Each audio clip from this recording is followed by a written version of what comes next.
সংসারের সমস্ত কাজ সামলে প্রত্যেক মাসে 5,000 থেকে 10,000 টাকা রোজগার করবেন কিভাবে, সেটা আজকের ভিডিওতে আমি শেয়ার করব আপনাদের সাথে।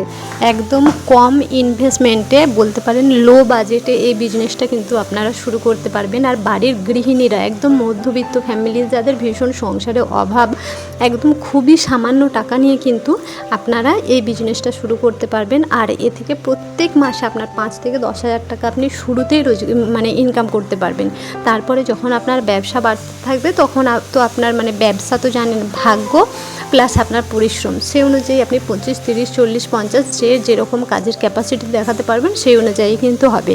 তো শুরুতে 5 থেকে 10,000 টাকা আপনাদের কেউ ছাড়াতে পারবে না। হ্যালো এভরিওয়ান, আসসালামু আলাইকুম। কেমন আছেন সবাই?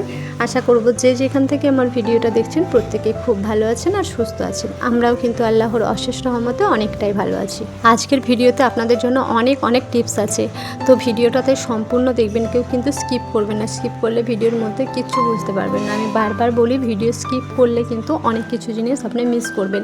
কোনটা আমি ভিডিওর শুরুতে বলবো, কোনটা শেষে বলবো, তার কিন্তু কোনো ঠিক নেই। তো বলবো টোটাল ব্যাপারটা পুরো ভিডিওটার মধ্যে আমি ডিসকাস করব, সেই জন্য পুরো ভিডিওটা কিন্তু আপনারা অবশ্যই দেখুন। আমরা তো অনেক কিছু কাজ দেখেছি, মানুষ প্রচুর কিছু কাজ করছে, অনেক কিছু কাজ করে অনেকভাবে টাকা ইনকাম করছে। অনলাইন বিজনেস শুরু করে, কেউ সেলাইয়ের কাজ করে, কেউ টিউশন পড়িয়ে, কেউ হোমমেড জুয়েলারি বানাচ্ছে, কেউ খাবার বানাচ্ছে। তো এই সমস্ত বিভিন্ন কাজ করে কিন্তু এখন গৃহিণীরা ইনকাম করছে। তাহলে তোমরাই পিছিয়ে থাকবে কেন, যারা কোনো কিছু করছো না, যারা ভাবছো কিছু করব অথচ বুঝে উঠতে পারছো না যে তোমরা কি করবে, কোন কাজটা তোমাদের জন্য ঠিকঠাক। অনেকে ভাবো যে বাইরে বেরোতে পারবো না, তাহলে কিভাবে কাজ করব, কিভাবে রোজগার করব। কারণ এই 2026-এ দাঁড়িয়ে ইনকাম করাটা যেমন জরুরি, কিন্তু আবার ইনকামের প্রসেস জানাটাও কিন্তু ভীষণ একটা টাফ ব্যাপার। কারণ তুমি ইনকাম কিভাবে করবে সেই বিষয়টা তো তোমাকে জানতে হবে না। তো এটাও কিন্তু একটা ভীষণ ডিফিকাল্ট ব্যাপারই বলতে পারো। কারণ আগে তোমাকে মাইন্ডটা সেট করতে হবে যে তুমি কোন কাজ করবে আর কোন কাজে তোমার লাভের অঙ্ক বেশি, এই জিনিসটা কিন্তু বুঝতে হবে। তোমাদের সাথে এর আগেও আমি প্রচুর কাজের কথা শেয়ার করেছি, তো এটাও কিন্তু একটা খুব গুরুত্বপূর্ণ কাজ। যেমন ধরো কেক বানানো, এখন সবাই কিন্তু বার্থডে সেলিব্রেশন করছে, অ্যানিভার্সারি সেলিব্রেশন করছে। এমনকি বার্থডেটা কি বলতো, প্রতি মাসে যখন একটা বাচ্চা জন্মাচ্ছে না, প্রতি মাসে কেক কাটিং করছে। বাচ্চাটা কিছু বুঝলোই না, কিন্তু প্রত্যেক মাসে 1 মান্থ, 2 মান্থ, 3 মান্থ করে কিন্তু কেক কাটিং হচ্ছে। তারপর তো বছরের ব্যাপার আছেই। তারপরে ধরো কেউ ইউটিউবে 100K কমপ্লিট করলো, কেউ ইনস্টাতে, ফেসবুকে যখন 100K কমপ্লিট করছে তখনও কিন্তু একটা সেলিব্রেশন হচ্ছে। যে কোনো জিনিসে কিন্তু এখন সেলিব্রেশনটা ভীষণ বেড়ে গেছে। আর যেখানে কেকটা কিন্তু একদম ভীষণ একটা গুরুত্বপূর্ণ এবং ভাইটাল জিনিস বলতে পারো। তো এখন কেক বানিয়েও কিন্তু গৃহিণীরা রোজগার করতে পারবে। কারণ ওই কেক যে বানাচ্ছ, কেক বানানোর একটা কোর্স হয়, তো ওই কোর্সটা খুব সামান্য টাকা, খুব একটা বেশি টাকা নেয় না। তো অল্প টাকা দিয়ে তুমি কিন্তু ওই কোর্সটা করতে পারো। খুব বেশি দিনেরও কোর্স নয়। ধরো তোমাকে হয়তো সপ্তাহে 1 দিন বা 2 দিন ক্লাস করাবে, সেটা হয়তো তোমার ধরো 3 মাস হলো ক্লাসটা। যদি মাসে 2টো করে ক্লাস হয়, তোমার 3 মাসে কটা ক্লাস হচ্ছে? 3 দুগুণে 6টা দিনের মধ্যে তুমি যে এত সুন্দর কেক বানানো শিখতে পারবে, তুমি ভাবতে পারবে না। কারণ কেক বানিয়ে তার মধ্যে কাস্টমাইজ করে ভালো করে যদি ডেকোরেশন করো, বা কেকের যে সমস্ত ডিজাইনগুলো হয়, ওই ডিজাইনগুলো, ওগুলোই তো শেখার ব্যাপার, তাই না? তো ওইগুলো তুমি একটু যদি বিষয়টা বুঝে যাও না, তুমি 6টা ক্লাস করেই কিন্তু সুন্দরভাবে কেক বানাতে পারবে। আর আমি তো তোমাদেরকে বলেছি যে বিভিন্ন অ্যাপে, অনলাইনে সবসময় কাজ করার চেষ্টা করো। এমনিতে তো করবে, অফলাইনে তো করবেই, তার সাথে তোমাদের কিন্তু টার্গেট রাখতে হবে অনলাইনে। কারণ এখন কি বলো তো, মানুষ অনলাইনে বেশি অভ্যস্ত হয়ে পড়েছে অফলাইনের থেকে। তুমি তোমার কাজগুলো করে অনলাইনে যখন পোস্ট করবে, সেখান থেকেই কিন্তু দেখে তোমার বেসিক্যালি কাস্টমারটা আসবে।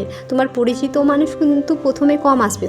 প্রথমে তোমার পরিচিতি কেউ থাকবে না, তোমাকে কে চিনবে? প্রথমে তো তোমাকে কেউ চিনবে না। তুমি কিন্তু প্রথমে তোমাকে সোশ্যাল মিডিয়ায় আগে সেই ছবিগুলো পোস্ট করতে হবে, যেখান থেকে তোমার কেকের অর্ডার আসবে। বা বিভিন্ন অ্যাপ আছে, সেই অ্যাপেতে কিন্তু তুমি ওই ছবিগুলো দেবে, তাদের ছবি দিয়ে সুন্দরভাবে কাস্টমাইজ করে দেবে। কারণ কাস্টমাইজ জিনিসটা মানুষ কিন্তু ভীষণভাবে পছন্দ করে। আর সবসময় যেটা বলি, ব্যবসার শুরুতে কিন্তু লাভের অঙ্ক একদম সামান্য রাখবে, যাতে সবাই তোমাকেই চুজ করে। তোমাকে কেন চুজ করবে? তুমি প্রথম তৈরি করছো, প্রথম একটা ব্যবসা করছো, তোমাকে কী জন্য চুজ করবে? তোমাকে এক তো মানে কাজ দিতে হবে টপ, সবার সেরা কাজ, আর তার সাথে কি বলো তো, চার্জটা একটু কম নিতে হবে। তাহলে দেখবে অবশ্যই কিন্তু তোমার ব্যবসা চলবে। ব্যবসা চালাতে গেলে তোমাকে টেকনিক জানতে হবে, টেকনিকের উপর ভিত্তি করেই তুমি রোজগার করতে পারবে। এটা গেল একটা পয়েন্ট। আর একটা পয়েন্ট হলো সেটা হলো চকলেট বানানো। কারণ চকলেট কেকের মতো কিন্তু চকলেট বানানোরও কোর্স হচ্ছে এখন। সেলাইয়ের যেমন কোর্স হয়, মেকআপের কোর্স হয়, সেরকম কিন্তু চকলেট বানানোরও কোর্স হয়। এটাও খুব অল্প দিনের কোর্স, আর খুবই সামান্য টাকাতে কিন্তু তুমি শিখতে পারবে। চার্জ এরও খুব একটা বেশি নয়। তোমরা যদি মানে আমাকে বলো যে কোথায় শিখবে, আমি কিন্তু তোমাদেরকে নাম্বার দিয়ে দেবো, সেখান থেকে কিন্তু তোমরা যোগাযোগ করে শিখে নিতে পারো। তো এটা কিন্তু আমার কোনো প্রমোশন ভিডিও নয়। আমি যেগুলো জানি, যেগুলো থেকে মানুষ কিছু সঞ্চয় করতে পারবে, যাদের প্রয়োজন, কিছু গৃহিণীরা কিছু ইনকাম করতে পারবে, নিজের পায়ে দাঁড়াতে পারবে, সেই জন্য কিন্তু আমি এই সুন্দর সুন্দর টিপসগুলো তোমাদেরকে দিই। এটা কোনো প্রমোশন নয়। তো যদি তোমরা শিখতে চাও আমাকে বলবে, আমি লিঙ্ক দিয়ে দেবো বা নাম্বার দিয়ে দেবো, তোমরা সেখান থেকে কিন্তু কন্ট্যাক্ট করে নেবে। চকলেটটাও কিন্তু ওই কেকের মতো একই ব্যাপার। চকলেট যেমন বিভিন্ন টাইপের হয়, ওদের যেমন একটা কোর্সে থাকে যে তোমাকে কত রকমের চকলেট বানানো শেখাবে, তো তত রকমের শেখাবে। শিখিয়ে তার মধ্যে ওই যে কাস্টমাইজ ব্যাপারটা, কারণ কাস্টমাইজটা এখন ভীষণ ট্রেন্ডে যাচ্ছে। কাস্টমাইজ জিনিস এখন সবাই খুব পছন্দ করছে। তুমি যত সুন্দরভাবে কাস্টমাইজ করতে পারবে, তাদের ছবি দিয়ে, তাদের নামের উপরে, তাছাড়াও আরও অন্যান্য অনেক কিছু মানে সিনারি দিয়েও কিন্তু সুন্দর সুন্দরভাবে কিন্তু কাস্টমাইজ করা যায়। তো তুমি যত তোমার ট্যালেন্ট দেখাবে, আর একটা কাজ যখন তুমি করবে না, তোমার অটোমেটিক কিন্তু সেটা সম্পর্কে অভিজ্ঞতা হয়ে যাবে। তুমি যখন সেটা নিয়ে নাড়াচাড়া করবে, যখন ওই সব ভিডিও দেখবে, দেখে তুমি যখন শিখবে, তখন কিন্তু তোমার কাছে এই জিনিসগুলো খুব ইজি হয়ে যাবে।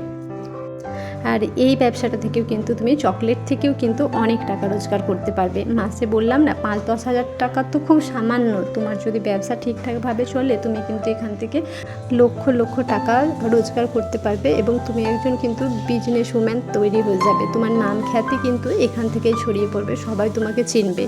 অনলাইনটা আমি বারবার বলবো, অনলাইনে কাজ কিন্তু তোমরা করা বন্ধ করবে না। শুরুতে আগে অনলাইনে কাজ করবে, যেখান থেকে তোমাদের অর্ডার সব থেকে বেশি আসবে।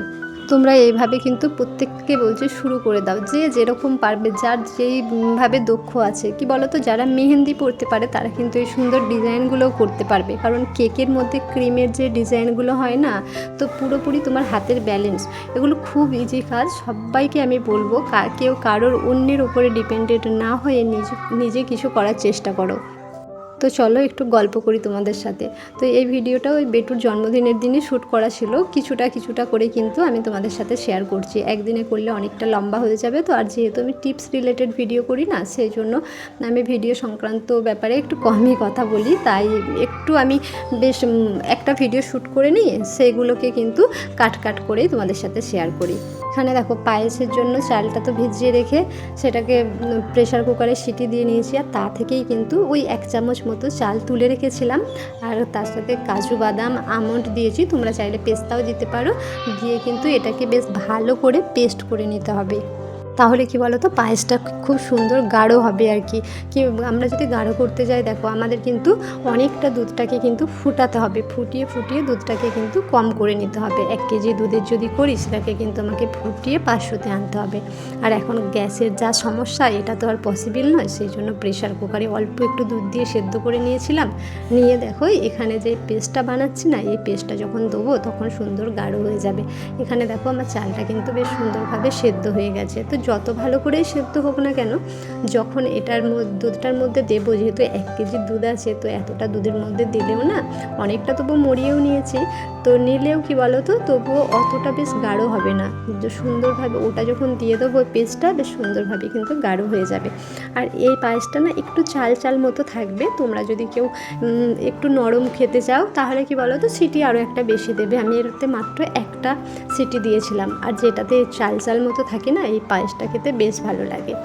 আর এখানে দুটো এলাচকে একটু ফাটিয়ে নিয়ে এই পায়েসটার মধ্যে দিয়ে দিচ্ছি। এটা আগে দিলে আরও বেশি স্মেলটা বেরোতো, যখন সেদ্ধ করলাম তখন আমার অতটা খেয়াল ছিল না, সেই জন্য এখন দিয়ে দিলাম। তো অসুবিধা নেই, এখন দিলেও কিন্তু বেশ সুন্দর মতো হয়ে যাবে। আর এখানে পরিমাণ মতো চিনি দিয়ে দিচ্ছি, তোমরা যার যেমন পছন্দ সে যেমন মিষ্টি খাও আর কি সেই অনুযায়ী দেবে। আমি এখানে 3 চামচ মতো দিয়েছি। তো পায়েসটা খেতে কিন্তু খুব সুন্দর হয়েছিল। আমি এমনি সময় যখন করি অন্য প্রসেসে করি, আজকে কিন্তু এটা নতুন প্রসেসে করলাম, খেতে বেশ ভালো লাগছিল। আর এতে কালারটা যাতে একটা বেশ সুন্দর আসে না, কালারটাকে ব্যালেন্স করার জন্য দেখো 1 চামচ মতো জ্যাগরি দিয়ে দিচ্ছি। এতে কালারটাও সুন্দর আসবে আর টেস্টটাও না অন্যরকম হবে। এতে যদি তুমি খেজুর গুড় দিতে আরও বেশি ভালো লাগতো, কিন্তু যখন এখন আমার কাছে খেজুর গুড় নেই সেই জন্য জ্যাগরি দিলাম। জ্যাগরিটা দিলেও কিন্তু টেস্টটা বেশ ভালো লাগে। আর আজকে তো বিরিয়ানি বানাচ্ছি, দেখলে তো বিরিয়ানি কিন্তু চালটা সেদ্ধ করতেও দিয়ে দিয়েছি আমি। চালের পরিমাণটা এতটাই বেশি হয়ে গিয়েছিল, ডেচকিটা পুরো একদম ভরে গিয়েছিল। আজকের ভিডিওটা এই পর্যন্তই। ততক্ষণ সবাই ভালো থাকবে, সুস্থ থাকবে।